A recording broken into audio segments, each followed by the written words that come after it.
ગરબાનો સમય વધવાથી કે સમય ઘટવાથી બંદોબસ્તના ઉપર કોઈ ખાસ ભાર આવશે એવું હું જોતો નથી. નમસ્કાર દર્શક મિત્રો, ટોક વિથ ભાવનગરમાં હું છું નીતિન સોની.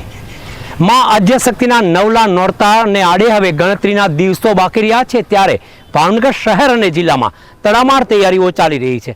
પરંતુ સૌથી મોટી વાત છે સલામતી અને સુરક્ષાની. ભાવનગર જિલ્લા પોલીસ તંત્ર કેવા પ્રકારની સુરક્ષા માટે ગોઠવે છે, આપણી સાથે વાત કરવા માટે જોડાયા છે જિલ્લાના પોલીસ વડા ડૉક્ટર હર્ષદ પટેલ સાહેબ. આપણે તેમની સાથે વાત કરીશું કેવા પ્રકારનો બંદોબસ્ત ગોઠવવાનો છે. સર, ખાસ કરીને નવરાત્રિ મહોત્સવ આવ્યો છે, પોલીસ તંત્ર દ્વારા કેવી તૈયારીઓ? ભાવનગર જિલ્લામાં ખાસ કરી ભાવનગર શહેરમાં 5 મોટી જગ્યાએ કોમર્શિયલ ગરબાનું આયોજન થાય છે.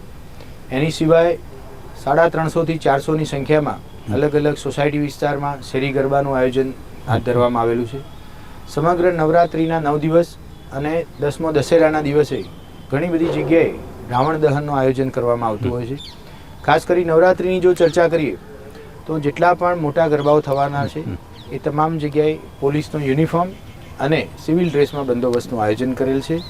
દરેક પોલીસ સ્ટેશનમાં કાર્યરત એક સી ટીમ છે કે જે ખાનગી કપડાઓમાં અને પારંપરિક ગરબાના વેશમાં ગરબાના ગ્રાઉન્ડની અંદર હાજર રહેશે, જેથી કરી મહિલાઓની સલામતીને માટે થઈ અને કોઈ પ્રશ્ન ન ઊભો થાય. સિર્ફ ખાસ કરીને વિશિષ્ટ વાત કરતા હોય છે, જે પ્રકારે મહિલાઓની સુરક્ષાની આપણે વાત કરી છે, એવું પણ જાણવા મળ્યું છે કે કેટલીક મહિલાઓ એવી હશે કદાચ સિંગલ હશે અને પોતાના ઘર સુધી જવું હોય તેમની પણ પોલીસ વ્યવસ્થા કરવાની છે, એવી પણ વાત છે. ખાસ કરી જ્યારે પણ નવરાત્રિનો પ્રોગ્રામ પૂરો થાય ત્યારે રાત્રિના 12-1 વાગ્યા બાદ કોઈ પણ મહિલાઓને પોતાના ઘર સુધી જવામાં કોઈ વાહન નથી મળતું અથવા અન્ય કોઈ સમસ્યા જો સર્જાય છે તો ભાવનગર જિલ્લા પોલીસનો કંટ્રોલનો હેલ્પલાઇન નંબર 100 નંબર છે. 100 નંબર ઉપર ડાયલ કરવાથી એને પોલીસનો આસિસ્ટન્ટ આપવામાં આવશે અને એને સલામત રીતે એમના ઘરે પહોંચાડી દેવા માટેની વ્યવસ્થા છે. ખાસ કરીને સરકાર અને ખાસ કરીને HM દ્વારા, હોમ મિનિસ્ટર દ્વારા જે જાહેરાત કરવામાં આવી છે ગરબા સવારના 5 સુધી રમી શકાશે, આના કારણે પોલીસ તંત્ર ઉપર સલામતી માટે અથવા બંદોબસ્તની રીતે કોઈ વધારાનો ભાર આવશે એવું લાગે છે? ગરબાનો સમય વધવાથી કે સમય ઘટવાથી બંદોબસ્તના ઉપર કોઈ ખાસ ભાર આવશે એવું હું જોતો નથી.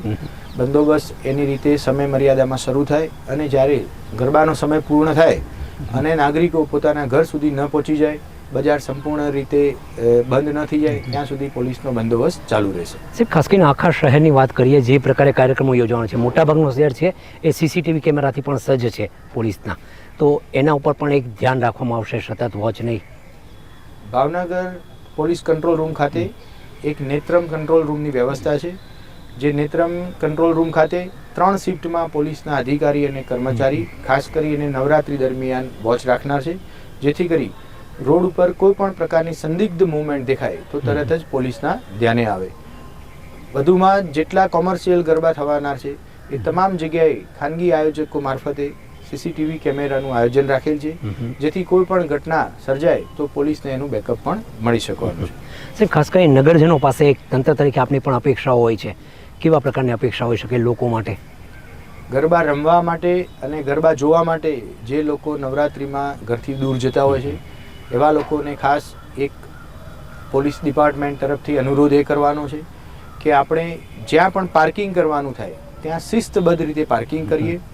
જ્યારે પણ કોઈ પ્રકારની અસલામતીનો જો અહેસાસ થાય અથવા ડર લાગે તો 100 નંબર અથવા નજીકના પોલીસ સ્ટેશનનો સંપર્ક કરીએ, આ ખાસ અનુરોધ છે. દર્શક મિત્રો, આ હતા જિલ્લા પોલીસ વડા ડૉક્ટર હર્ષદ પટેલ. બહુ સ્પષ્ટપણે કહ્યું છે સાહેબે કે સુરક્ષાને લઈને ભાવનગર પોલીસ સંપૂર્ણપણે એલર્ટ છે.